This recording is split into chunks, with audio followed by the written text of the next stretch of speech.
Olá, seja muito bem-vindo ao HNT TV, o podcast do site Hipernotícias aqui de Cuiabá, Mato Grosso, no coração do mundo e no ponto equidistante entre o Atlântico e o Pacífico, o centro geodésico da América do Sul. Eu sou o jornalista Kleber Lima e hoje eu tenho a honra de receber aqui em nossos estúdios uma das referências das artes plásticas da cultura pop de Mato Grosso e do Brasil, que é o Babu 178, como uma forma que a gente encontrou de homenagear o povo preto, o povo negro de Cuiabá, nesta Semana da Consciência Negra. Babu, grato pela sua presença, seja muito bem-vindo aqui ao HNT TV. Muito obrigado, eu fico muito feliz com o convite e para mim sempre que posso falar do meu trabalho e falar das minhas experiências como artista cuiabano, para mim é uma felicidade. Legal, vamos começar explicando um pouco esse nome Babu, porque você foi batizado Adão Silva II. Isso. E da onde que surgiu o Babu 178? Babu foi o seguinte, eu quando mudei para o CPA, os ônibus eram todos de graça. Lembra? Eu lembro. Quando eu cheguei em Cuiabá era assim. Todos eram inscritos Nova dentro, Nova Era, todos inscritos dentro. Então, assim, na nossa época não tinha rede social.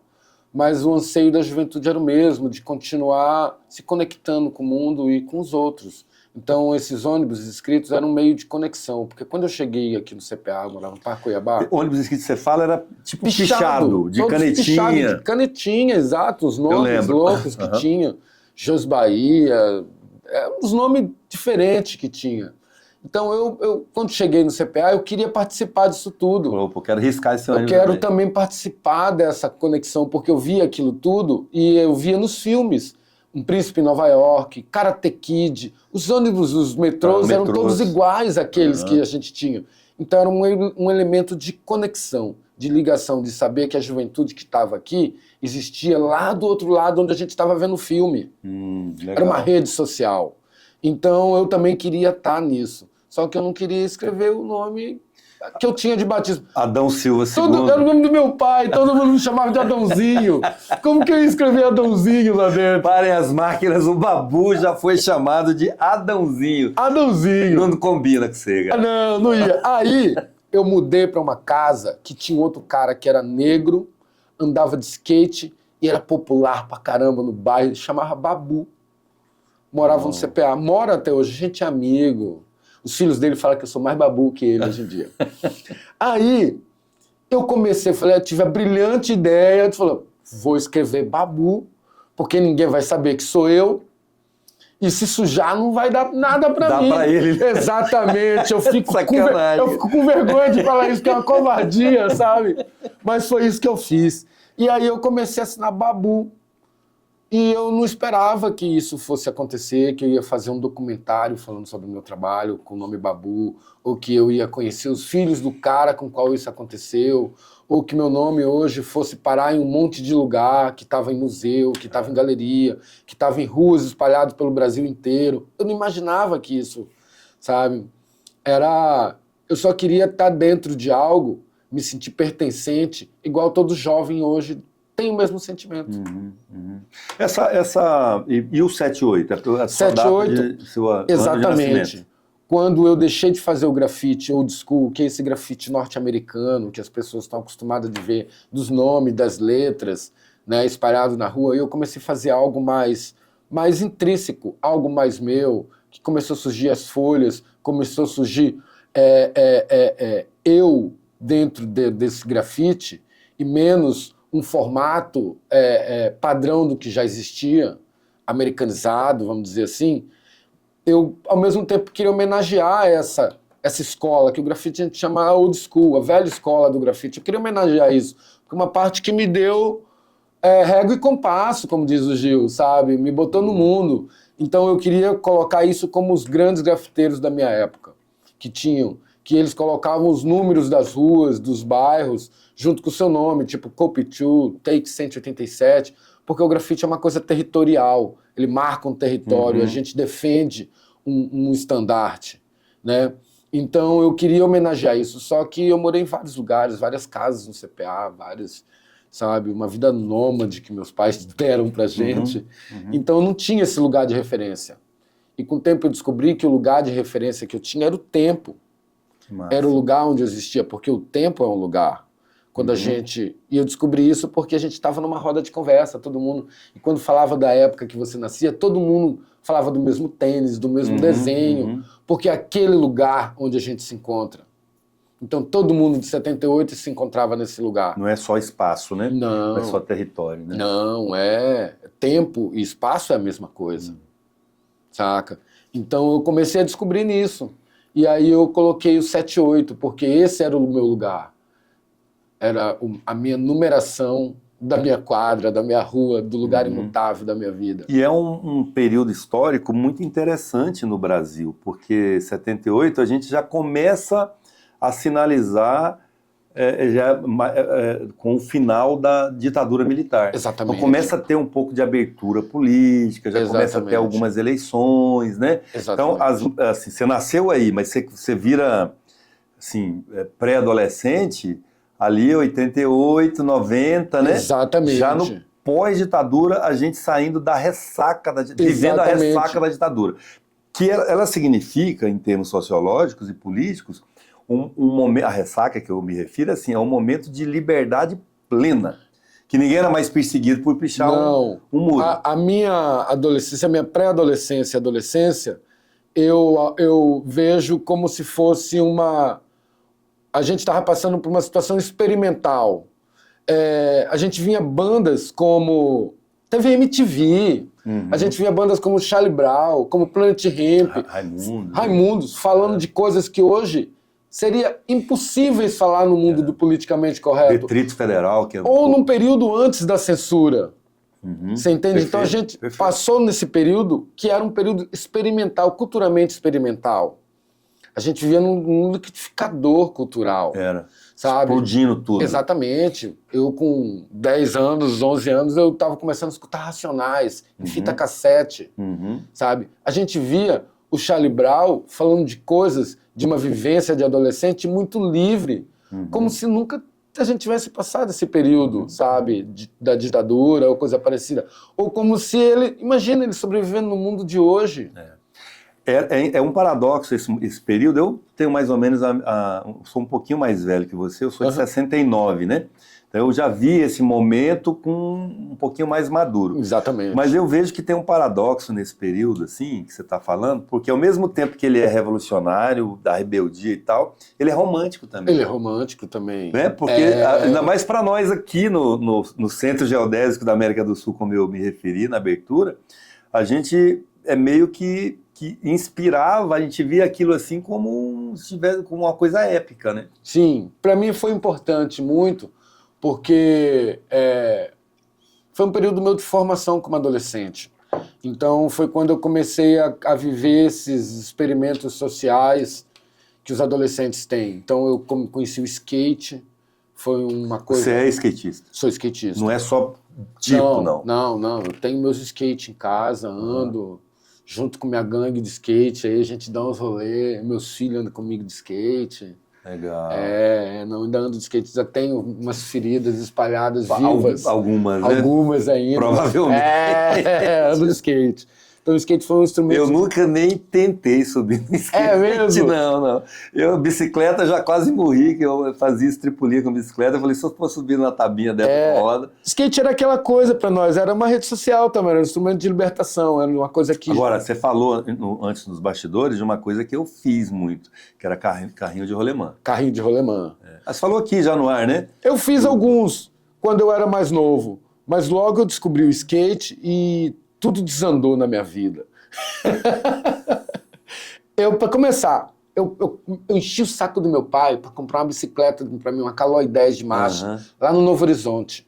Eu morava ali perto do Dr. Fábio na esquina. Saí andando lá, fui andando até perto do terminal, comprei a bicicleta naquela bicicletaria que tem ali velha, de segunda mão. Comprei a bicicleta, vim, não conseguia nem pedalar ela direito. Quando eu passei, vi um guri com skate. Eu tinha uns 10 anos, Kleber. Vi o guri com skate, pedi pra ele dar uma volta. Primeira vez que eu subi, caí. Falei pra ele, vamos trocar. Ele falou, mas eu não tenho que voltar. Eu falei, não, vamos trocar pau. No pau. pau a pau. Ah, velho, cheguei em casa, meu pai arrebentou eu. Levou a coça, né? Nossa senhora, jogou meu skate dentro do córrego, que namorar na beira do córrego.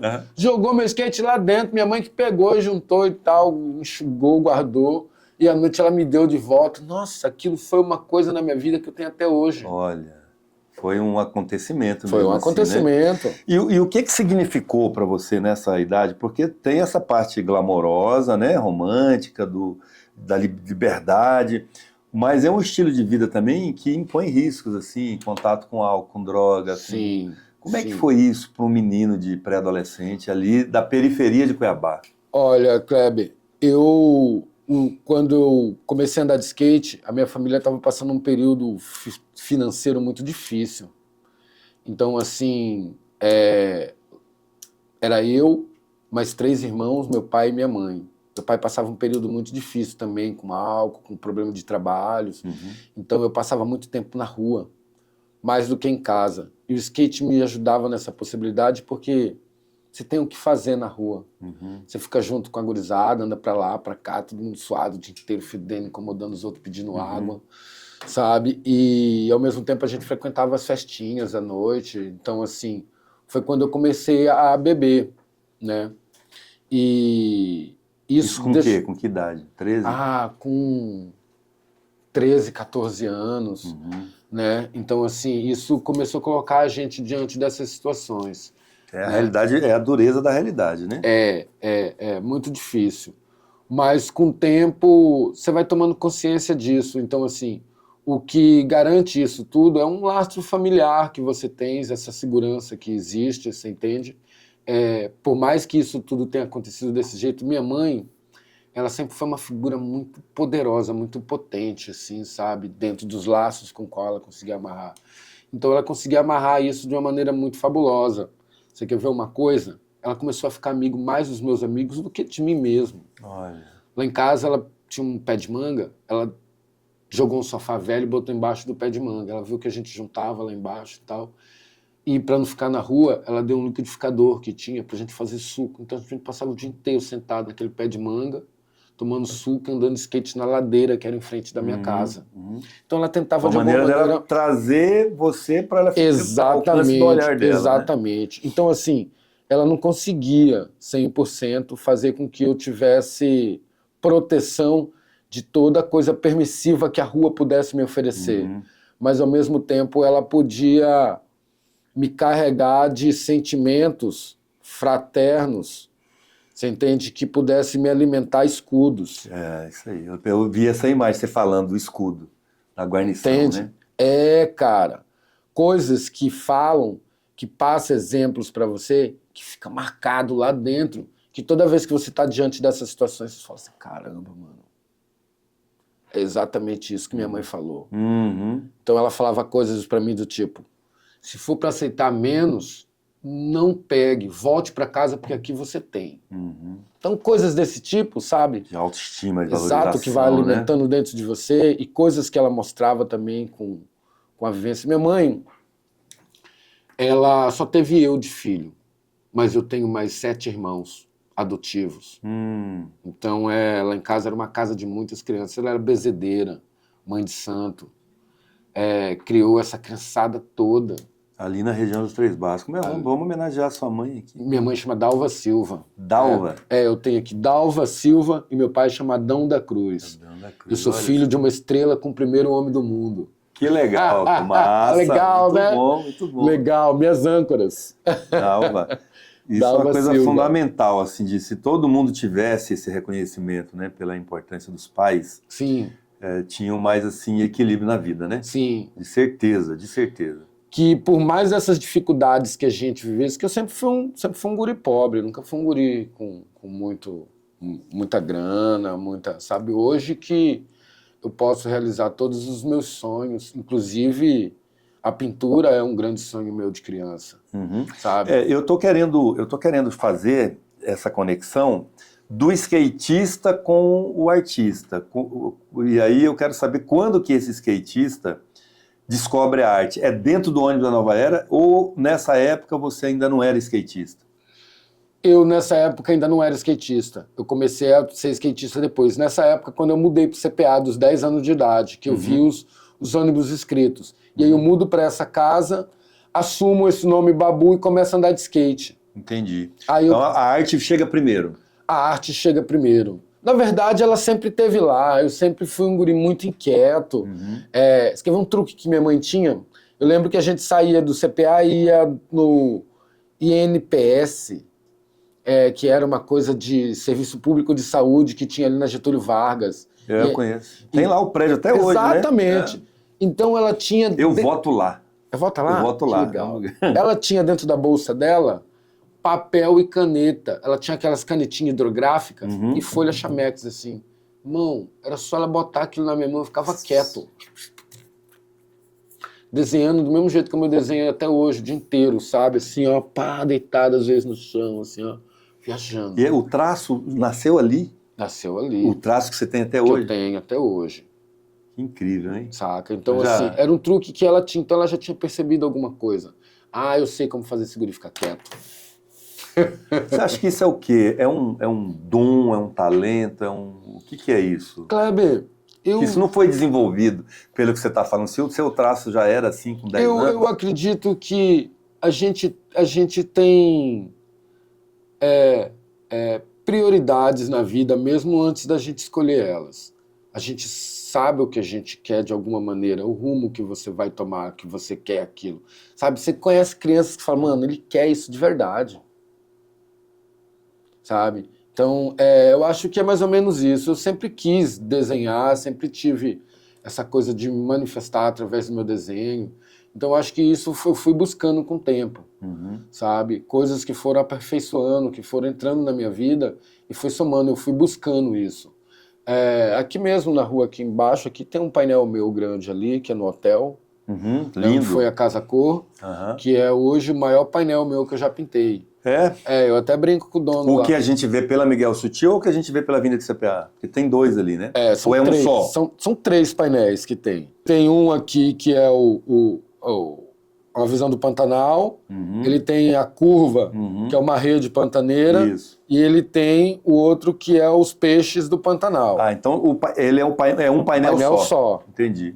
É um painel só. Então, para situar você que está nos acompanhando, nós estamos localizados aqui, a sede do Hipernotícias é no bairro Bosque da Saúde, e ele está se referindo a um hotel novo aqui da família do Robério Garcia, do ex-governador Garcia Neto, que está localizado na esquina, né, do cruzamento, melhor dizendo, da Avenida do CPA, da Rubens de Mendonça, com a Avenida Miguel Sutil. Exato. Né? Para quem está subindo do lado direito. Ainda eu falo pro Roberto, de vez em quando brincando, a gente brinca bastante com isso, eu falo, cara, você realizou meu sonho.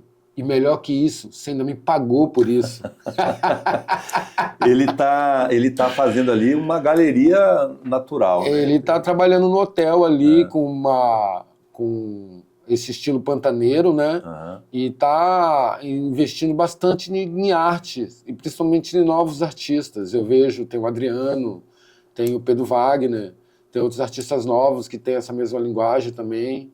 E ele tá colocando dentro do hotel dele, eu acho que isso é um boutique, galeria, hotel. É isso aí, sabe? esse é o conceito dele, ele já me falou alguma coisa a respeito. Babu, quando é que esses rascunhos de criança se tornam um negócio para você, se tornam uma atividade econômica? Quando é que o Babu vira um artista profissional? Olha, eu comecei a ganhar dinheiro com a pintura quando eu estudava no Médici. Hoje, escola Tiradentes, né? Militar. Quando eu era mais criança, quando eu tinha uns 14 anos, eu estava andando de skate e tal, tinha uma mulher que trabalhava lá, chamava Nilce. Ela tinha uma pinta dentro do olho.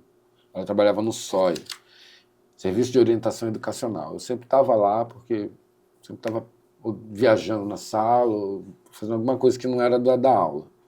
Eu fui um aluno muito terrível, muito indisciplinado.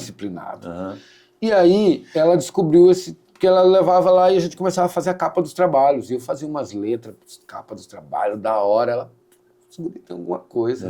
E ela sempre me chamava para lá para ajudar nessas coisas. Quando foi um dia, ela chamou eu na cantina e falou pro cara, olha, ele tá precisando fazer uns cartaz. Você consegue fazer para ele? Eu falei, consigo. E aí eu fiz os cartazes. Eu fiquei 1 ano sem pagar merenda, sem pagar o lanche. Olha, que legal, cara. O pagamento foi esse, foi uma permuta que a gente falou. Foi uma permuta. E aí eu Você comecei... falou, opa, esse negócio é bom, né, cara? Aí eu comecei a escrever nas camisetas da escola atrás, sabe, quando os alunos... E eu escrevi, os alunos me pagavam alguma coisa. Um passe de ônibus? Comecei a trazer uns boné, que vinha na época, a gente pintava uns boné, comecei a pintar boné. Então eu comecei a ganhar grana na escola, com camiseta e boné pintado. Que bacana. Sabe, adolescente. E aí depois, logo em seguida, eu conheci um cara chamado Silvio Sartori. E o Silvio, ele já tinha ganhado um prêmio, estava no porão do Médici, e foi quando eu falei, cara, eu quero viver de arte mesmo. Eu já estava com uns 19, 20 anos, e a partir daquilo ali, nunca mais eu trabalhei com outra coisa. Então, 20 anos nós estamos falando, você nasceu em 78, nós estamos falando em 2008. Nós estamos falando... Não, 98. 98. 99, 98, 99. Foi quando aconteceu a enchente, e foi um divisor de águas, incrível isso, cara. A enchente foi terrível. Ela dividiu minha família assim, sabe, no meio. A gente nunca mais morou junto, ninguém. Saca? Meu irmão, que era deficiente, nunca andou, nunca falou, faleceu uns meses depois, saca? Com 17 anos. Minha mãe foi morar em outro lugar, eu nunca mais voltei para casa, comecei a viver de arte, sabe? Fui morar em Chapada dos Guimarães, foi a primeira vez que eu comecei a vender o meu trabalho profissionalmente, assim, numa feira, foi naquela feira hippie. A feira hippie lá da Chapada. O Quino, conhece Quino? Não Quino é um artesão que tem lá, que faz uns trabalhos com... Ele foi o cara que me deu a primeira oportunidade, falou, não, vou colocar você para vender aqui do meu lado, porque ninguém queria deixar eu entrar na feira. Aí eu vendi umas aquarelas pequenas assim, saca? Com essa história de chapada e tal, e comecei a vender lá. E ao mesmo tempo eu fazia uns rostos dos índios, porque eu tinha trabalhado um período pro Clóvis, tinha feito umas telas, eu já tinha trabalhado pro Clóvis. Qual Clóvis? Clóvis Irigaray. Irigaray, ok. Trabalhei pro Irigaray, trabalhei pro Charneca, trabalhei pro Adir, fazendo tela, né? Fazendo tela, lavando pincel, ajudante. Olha. O Silvio que me arrumou. E aí depois eu fui morar em Chapada. Aí, chegando em Chapada, tinha esses índios que eu pintava. Eu passei uma semana assim horrorosa, sem vender nada, né? E uma fome. Eu morava na casa do Rodolfo nessa época, debaixo de um pé de maracujá. Eu morei 8 meses numa barraca. Eu saí de casa e falei, quero viver de arte. E se eu for viver de arte, eu vou enfrentar qualquer coisa. O Rodolfo, para a gente situar as pessoas aqui, o Rodolfo é um artista que era meio roqueiro, meio punk também, né? Exato. Que trabalhava com animação com massa de modelar. Massa de modelar, ganhou um prêmio no Japão na época. Ele ganhou uma figura humana extraordinária. Extraordinário. Foi o cara que me ensinou a desenhar também e tal, em determinado ponto da minha vida. Me deu maior força em um monte de circunstâncias, me ensinou muita coisa. E você me disse que hoje ele mora no Paraná? Mora no Paraná, em Curitiba. Professor Rodolfo. Um abraço aí, um coração do Kleber por Rodolfo. Saudades, amigo. Apareça aqui em Cuiabá para rever os amigos. E aí... eu comecei, eu não tinha nada, eu resolvi ligar para minha mãe. Um domingo à noite, falei, vou ligar para minha mãe. Né? Mãe, não aguento, eu tô morrendo de fome. Minha mãe, cala a boca, guri, fica quieto, para de chorar. Tá rolando um churrasco aqui em casa agora. A hora que ela falou isso, eu não conseguia mais ouvir mais nada. Tá rolando um churrasco aqui, tô tomando uma cerveja com os amigos, eu não posso te atender agora. Vai deitar e vai dormir. Para de chorar. Eu fiz você e amanhã você vai arrumar uma solução para os seus problemas. Puf, desligou. O chão abriu debaixo de mim, Cleber. Você foi meio chateadão com ela. Pai, que isso, mãe? Minha mãe, eu não estava nem chateado com as pessoas que não queriam comprar meu trabalho. Eu já estava chateado com minha mãe. Você fazendo churrasco e eu passando fome pois aqui. Eu mando ficar fui quieto. Fui dormir. Acordei no outro dia, juntei aquele monte de desenho, enfiei debaixo do braço, saí na cidade louco. Enquanto eu não arrumasse alguma coisa, eu não ia voltar para casa. parei no restaurante no cara, comecei a mostrar meus desenhos, começou a ver os desenhos. Pô, esse desenho é legal. Qual é seu nome? Ah, meu nome é Adão. Adão do quê? Adão Silva II. Ah, eu tenho um amigo meu que chama Adão também, que era garçom. Amigo do seu pai? Amigo do meu pai, fez curso de Senac com meu pai, dono do Olha, restaurante. O cara falou, você é Adãozinho? Conheço seu pai, conheço sua mãe. Não, entra aqui, guri, entra aqui, senta aqui. Tá com fome? Traz comida pra ele. Comprou todos os meus desenhos. Olha. Falou, vou te dar metade em permuta, você vai comer aqui, e a outra metade vou te dando toda semana. Tipo, era uns 200 toda semana, durante as 4 semanas. Pô, tava rico, né? Já tava burguês, fofo de novo. Liguei pra minha mãe e falei, mãe, vem aqui em Chapada me visitar. E aí, como é que tá? Eu falei, não, pode vir, que tá tudo bem.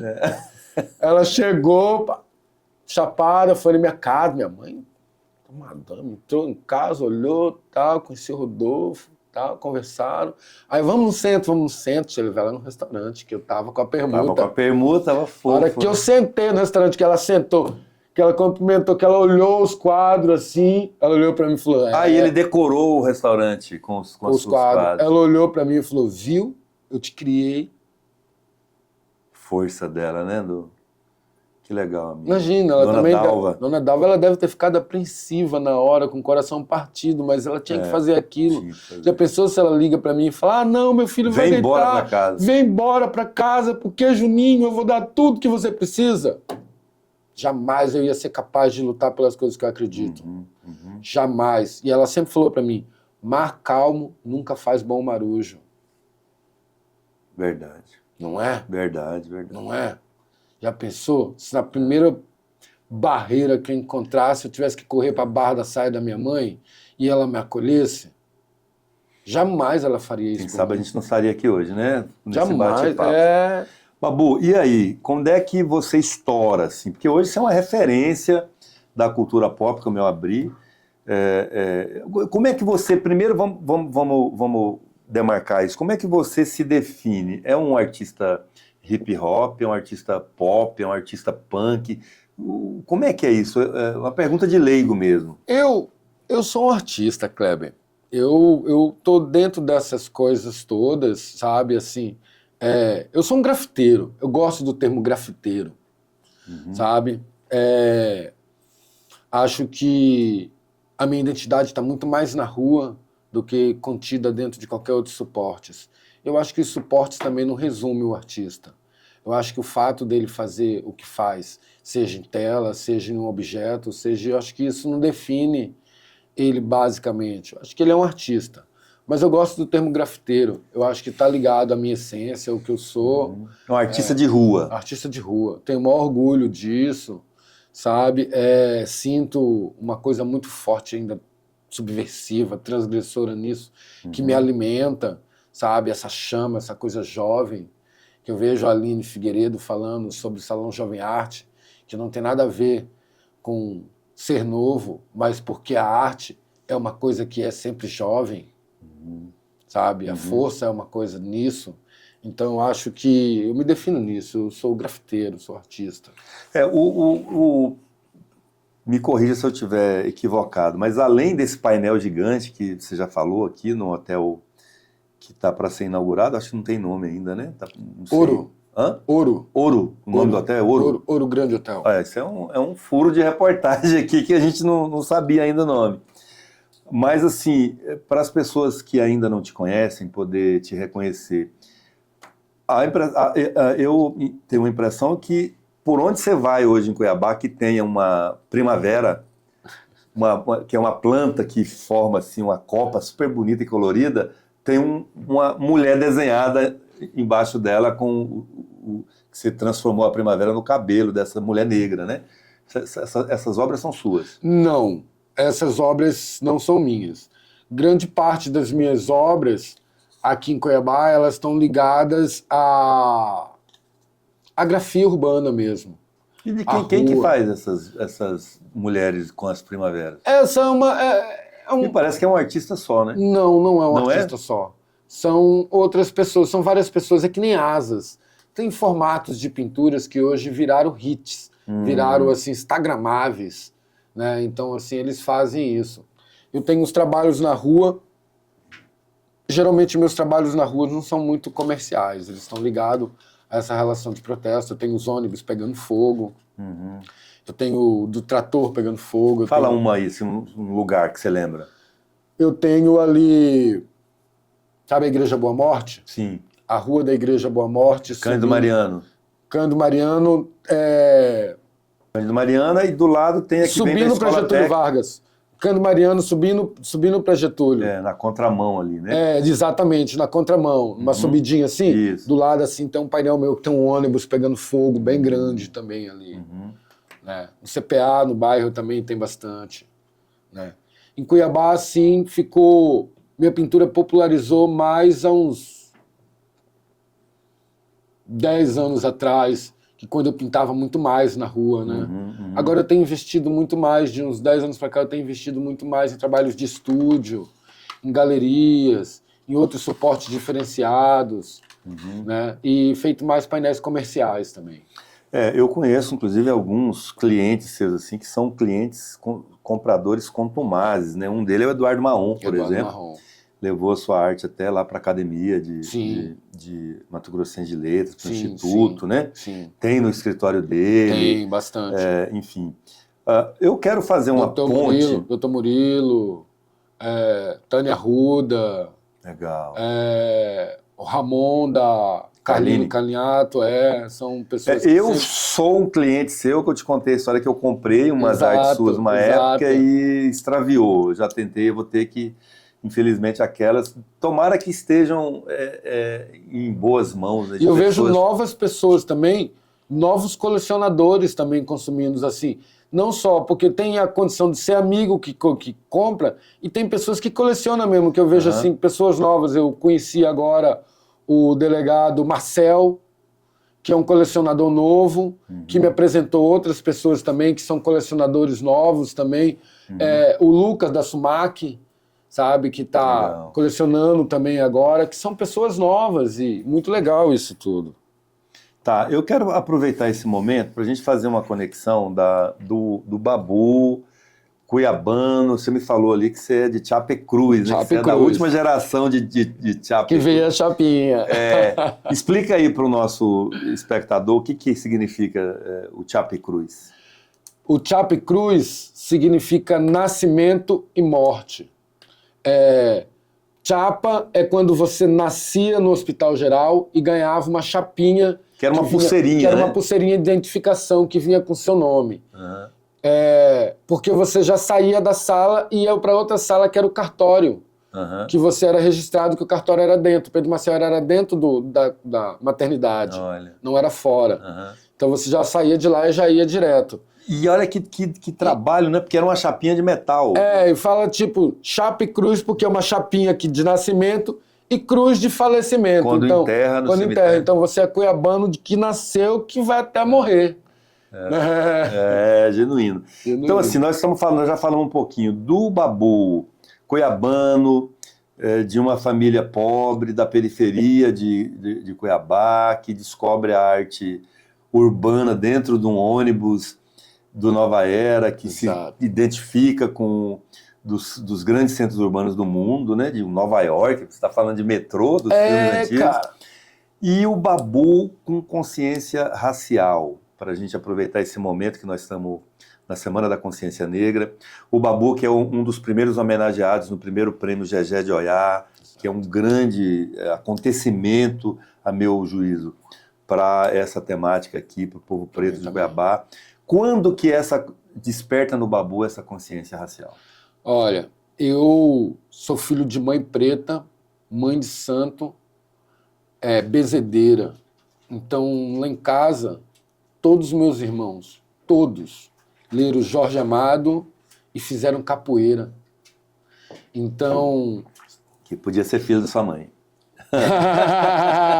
Podia mesmo. Podia ser filho da sua mãe. E então isso era uma coisa lá em casa que era amplamente discutida, essa condição racial.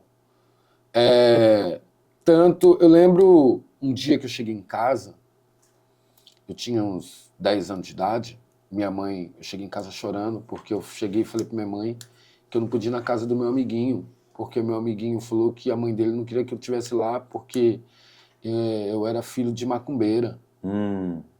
Então, isso foi muito marcante pra mim, sabe? Você não poder mais brincar com um amiguinho, se amiguito que fala um bagulho desse pra você, tá maluco? E ele também devia estar com a dor no coração de falar Tadinho, isso, né? ele não fazia ideia do que estava acontecendo, tanto eu. Então, minha mãe teve que me alertar com relação a isso e falou pra mim, me explicou o que estava acontecendo, que isso ia acontecer milhares de vezes, saca? Então, assim, lá em casa a gente sempre foi bem instruído com relação a isso. E sempre foi muito bem posicionado, sabe? Cabeça em pé, olha por cima, Uhum. sabe? Então, a gente sempre teve essa condição racial muito bem esclarecida. Apesar de que lá em casa minha irmã era branca, porque a gente não tinha o mesmo sangue. Porque era todo mundo adotado, né? Você já falou que o filho biológico Era só foi eu. só Então você, né? tinha irmã branca, tinha irmão índio, tinha. Eu tenho um irmão que é louro do olho azul, baixinho assim, doutor Wellington, advogado. Uhum. Abraço pro meu irmão, amo ele demais. Wellington. Saca? Tem um escritório ali no contorno da Morada do Ouro. Então, sabe? Tem meu irmão Rui, que são os únicos meus dois irmãos que estão vivos até hoje, que é por parte de pai. Rui, assim, parece contigo. Uhum. Sabe, assim, parece mesmo com você. Seu pai também negro? Meu pai negro, minha mãe também. Uhum. Meu pai menos retinto, minha mãe bem mais retinta. Uhum. Né? E então a gente foi uma pauta que sempre foi presente lá em casa. Desde festa, de comida, sabe, de música, sabe, os músicos, sabe, o que eles falavam, tudo isso era uma pauta sobre ser negro, era uma coisa muito presente em casa. Eu quando me despertei assim, para essa militância, né? Porque eu acho assim que a gente ser essa condição racial de ser negro ou de ser índio, de ser diferente, é uma coisa assim que a gente se acostuma, porque a gente já nasce assim. Tem como? Como é que eu vou? É uma condição inata, não tem como. Eu achei legal que sua mãe falou, você vai ouvir isso 1 milhão de vezes ainda, porque você vai continuar sendo. Você não está. Nada, exatamente. Você é, né? Mas tem um estado em que a gente é sem estar. Eu vejo assim, que quando a gente adquire a consciência mesmo, a gente é e está e exerce, né? E para mim isso acontece na militância ali por volta dos 15 anos em Barra do Garças, que eu comecei a atuar politicamente e entrar nesse universo mais marxista, né? E aí logo estouram as bandas lá da Bahia, Banda Mel, né? O Axé, né? E eu fui daqueles que usavam bottom, assim, um broche, assim, negro é lindo. Negro é Até lindo, hoje eu eu brinco com os meus amigos, assim, que eu chamo de negro, né? E eu vejo que com alguns que eu brinco, e aí, negão, às vezes o cara dá uma arrepiada, aí eu encaro mesmo assim, eu tô falando sério, pro cara entender que, né? Aí eu começo a brincar, e vou negro lindo, vou chamando. Até a pessoa, eu vejo que ela vai ficando assim, ela vai se sentindo melhor com aquilo. E a gente falava aqui um pouco antes, eu estou contando essa história para relacionar com o Prêmio Gegé de Oiá, eu fui um dos homenageados esse ano, teve uma honra, parabéns. Grato, uma honra para mim. Eu estava lá. E eu não tinha ido nas edições anteriores, eu fiquei muitíssimo impressionado, para mim foi uma noite de gala da pretitude. E eu fiquei assim, eu comentei isso com você antes da gente começar a entrevista, que eu achei aquilo assim uma coisa importante no sentido de mostrar um Oscar da negritude, né? Da pretitude, de mostrar que se nós podemos ter esse glamour na nossa vida. Da valorização. E aí você me dizia assim, mas não é só isso, né? O que é isso tudo para você? Como é que você, Babu, um artista de rua, grafiteiro, reconhecido no país inteiro, enxerga essa questão racial hoje e dentro desse contexto o Prêmio Gegé de Oiá? Olha, eu também acho que o Prêmio Gegé de Oiá é uma das coisas mais importantes que aconteceu ultimamente em Cuiabá sobre a valorização racial. Eu acho que é uma das iniciativas mais importantes que tem no momento. Mas também acredito, eu toda vez que vejo a relação dos prêmios, de eventos, a primeira coisa que eu penso é na parte educativa disso. Porque para mim o valor está na educação. Então, eu acho que, além do glamour, é importante a gente fazer com que isso seja educativo, com que esse prêmio que aconteça lá aconteça nesses lugares de referências da glamorização, como aconteceu em teatros, como aconteceu, que isso tudo também vá para a periferia, vá onde o preto pobre, que não tem acesso, você entende? Consiga ter acesso disso. Eu estou num bairro lá, eu vejo no meu bairro, aqui a gente, em Cuiabá, é muito, muito miscigenado, muito variado as nossas, a nossa racialidade. Mas a gente consegue enxergar, sabe, se ver dentro dessa criançada que precisa de muito mais autoestima para conseguir se ver também como negro. Você entende? Porque às vezes ele se vê como uma pessoa, mas não se vê como negro. Ele não consegue se achar dentro daquilo. Ele não cria referências para eles. Então essas referências que a gente está criando dentro de prêmios como esse ainda continuam circulando dentro só desses circuitos. Eu acho que esses circuitos precisam ser educativos e abertos para as periferias. Você entende? Levar, descentralizar isso desses lugares de poder e levar para outros lugares, criar poder em outros lugares. Tem um artista no Rio de Janeiro chamado Maxwell Alexandre, que ele tem um discurso sobre tirar esses lugares de poderes das galerias de artes, que são espaços que mostram artes negras, mas são espaços brancos, e levar para as periferias. Levar para o gueto. Levar para o gueto, criar essas galerias lá e fazer com que as pessoas de lá sejam dona dessas galerias e mostre as artes que elas querem elas também. Poderem se ver, né? Exatamente. E ver a beleza que há nelas. Exatamente. Que às vezes elas não conseguem enxergar. Exatamente. E também serem dona desses lugares de poder. Você entende? Por que a gente só incentiva as pessoas no gueto a terem comércios tipo bar, igreja, mercado? Por que o cara do gueto não pode ser dono de uma casa de show? Por que o cara lá não pode ser dono de um teatro? Por que o cara não pode ser dono de uma galeria? Por que esse tipo de lugar de poder não possa existir dentro do gueto também? Porque são lugares de discussão, de formação, você entende? Por que não pode ter academias de arte? Por que não pode ter, você entende, lugares diferentes, informações de pessoas diferentes dentro desses lugares? Então eu vejo mais ou menos dessa posição. Você já viveu alguma situação de discriminação racial no seu ambiente de trabalho? De atuação? Como é que é? Já, pra caramba.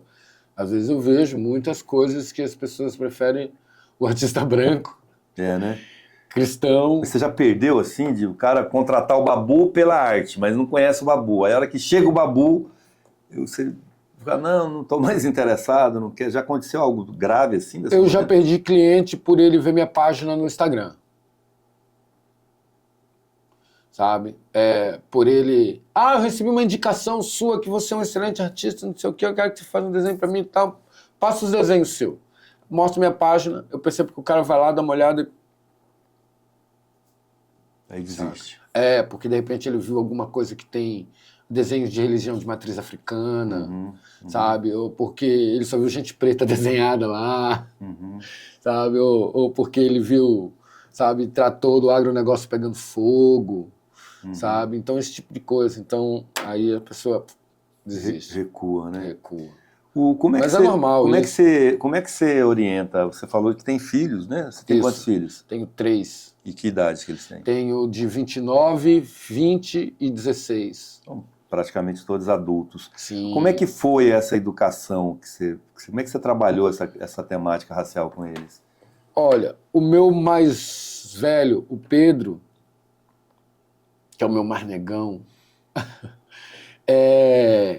ele cresceu, a gente teve uma relação meio afastada. A gente tem uma proximidade muito mais agora, de uns 10 anos para cá. Mas, assim, é uma coisa que eu sempre trabalho com todas as meninas, sempre foram criadas comigo o tempo todo.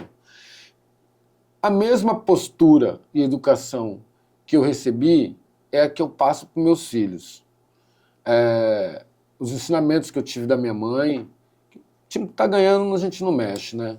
Então, assim, eu passo para elas essa relação de se qualificar, essa relação de estudar, de conseguir lugares com qual elas almejam, sonham, lugares de poder, de sabe? Eu tenho os dois que estão na faculdade agora. As duas meninas? A menina mais nova ainda não, tem 16. Já tem 16. Mas o Pedro e a Sofia já estão, sabe? A Sofia faz marketing, o Pedro vai fazer arquitetura. Que legal. Né? Então, assim, eu nunca fui que nem você falou assim, um ativista racial. Nunca me considerei um ativista racial. Eu sempre me considerei preto consciente. Legal. Sabe? Eu sou um preto consciente dentro dos meus desprivilégios e dentro dos meus privilégios. Sabe? Eu sei que, como negro, periférico, artista, eu tenho alguns privilégios. Esse ano eu viajei mais do que todos os meus vizinhos juntos. Imagino. Sabe? Você falou que foi uma vez para Bahia, só esse ano eu fui 3 vezes para Salvador. Olha aí. Sabe? Todas voltadas à arte, todas voltadas ao grafite. Então, assim, isso para mim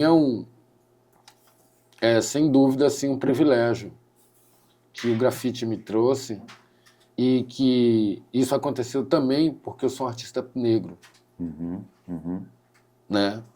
Porque as coisas que acontecem para mim é um conjunto de coisas, porque eu sou o que eu sou por inteiro. Não só porque eu sou artista, mas porque eu sou negro, porque eu sou artista, porque eu sou homem, porque eu sou isso, porque eu sou pai. Então, um conjunto de coisas é que vai colaborando para que você tenha as coisas. Né? A gente é a soma de várias particularidades, de várias vivências, né? E não só, e também das escolhas, né, que a gente faz. Deixa aí para nós, Babu, um bate-papo assim que eu aprendi muito, para mim está sendo muito gostoso mergulhar nesse universo do Babu, conhecer você um pouco melhor, né? A gente já se conhece faz um tempo, mas nunca tinha parado assim para dar uma mergulhada na sua história. E é uma história muito bonita, eu me identifico muito com a sua história. Eu cheguei em Cuiabá também em 88, você tinha 10 anos, quando eu cheguei aqui. E enfrentando, fui morar ali próximo, eu morei no setor 5. Você falou de Novo Horizonte ali, era a minha área, meu amigo. Setor 5. Quando eu mudei pro CPA, a primeira casa que eu morei foi no setor 5. Aí, ó. Quase fomos vizinhos. Quase fomos vizinhos. Assim, conheci, sou amigo até hoje do Luiz Carniça. Luiz Carniça. Personagem, assim. Luiz Carniça, personagem do CPA, professor de capoeira. Professor de capoeira. Aliás, até mandar um abraço pro Luiz Carniça, para todos os seus irmãos, pelo passamento da dona Iraci, a mãe dele, que desencarnou agora há menos de um mês. Então, assim, eu fico muito feliz de saber que você é daquela região, que você é do CPA, né? Você falou agora há pouco que você passou a camiseta aí com um herói, um ídolo do basquete. Você jogou basquete ali na praça do CPA. Conta essa história aqui, que você teve um amigo lá que fez teste para a NBA, que é irmão da Caju, que vem Fabiano. Aqui, o Fabiano, ele jogou no basquete universitário nos Estados Unidos. Ele começou a jogar basquete na quadra do CPA1 ali. E aí, da quadra do CPA1, ele foi para São Paulo. De São Paulo, ele foi jogar a seleção brasileira. A seleção brasileira, ele foi para os Estados Unidos. E depois ele fez um teste para um time americano lá. E a gente jogava no... Imagina, você conhecer alguém assim... A gente é amiga até hoje e tal. Acaba um estímulo, né? Muito legal. Ali do CPA é o professor Rinaldo, que a gente falou um pouco aqui, que para mim é uma grande referência moral, política, de consciência racial, que é pai do Juca, que é o Rinaldo II, igual você, que é promotor de justiça, para mim uma outra referência também, né? Então, assim, dentro dessas referências, estou querendo concluir o nosso bate-papo com você falando um pouco para os jovens que estão nos assistindo nesta Semana da Consciência Negra, uma mensagem de esperança para eles, os jovens pretos em particular. Para mim, mano, continua estudando. Estuda, leia o máximo que vocês puderem, informe-se o máximo que vocês puderem. Uma coisa que eu sempre falo para meus alunos, pense sempre fora do quadrado.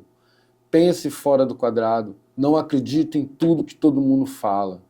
Estuda o máximo que vocês puderem, porque isso é que vai ser garantia, sabe? Eu falo isso para meus filhos, cara. sabe? É isso que vai te segurar, que vai dar garantia para você no futuro. O único meio, o único modo legítimo que a gente tem de emergir socialmente, culturalmente, é estudando. Estudando, fazendo faculdade, ocupando lugares de poderes intelectuais, saca? Eu acho que isso é que todo jovem preto, jovem branco, jovem índio, hoje, sabe? Indígena, todo jovem tem que fazer, mano. Tem que estudar, tem que ler bastante, tem que conquistar esses lugares de poderes intelectuais o máximo, porque isso vai ser a transformação da nossa sociedade, sabe? A gente precisa de gente inteligente, mais do que, sabe? Eu acredito que a gente precisa de gente de etnias diferentes, interraciais. A gente precisa de gente inteligente. Boa, boa. Não aceite os seus limites, né? Como Não. diz o Caetano, gente é feita para brilhar. Para brilhar. Gente é feita para brilhar. Conversei aqui com o Babu. E você que chegou até aqui seguindo as redes do Babu, eu faço um convite a você a se inscrever no canal, curtir esse vídeo, comentar, compartilhar com seus amigos com uma mensagem de esperança, uma mensagem de atitude, de consciência que o Babu traz aqui para nós, pretos e não pretos, para nós seres humanos. Até a próxima.